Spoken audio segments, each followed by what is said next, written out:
d'enquête donc qui va poser cette question. A-t-il, Boris Johnson, délibérément ou par inadvertance, induit le Parlement en erreur? Parce qu'on sait donc maintenant qu'il a reçu une amende pour avoir participé à au moins une fête illégale pendant l'un des confinements, c'était en juin 2020, mais il a toujours dit au Parlement que toutes les règles avaient été suivies. En disant ça, savait-il que c'était une erreur ou bien l'a-t-il fait par inadvertance? C'est donc les députés qui ont décidé cet après-midi de voter là-dessus.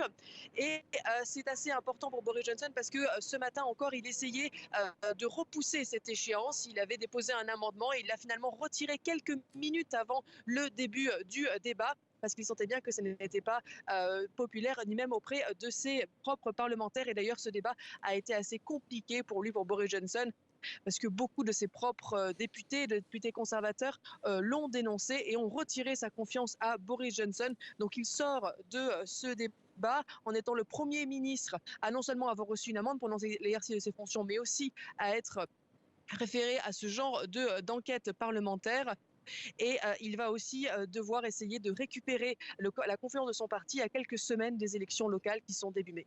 Marie Billon en direct de Londres pour TV5 Monde. Merci Marie.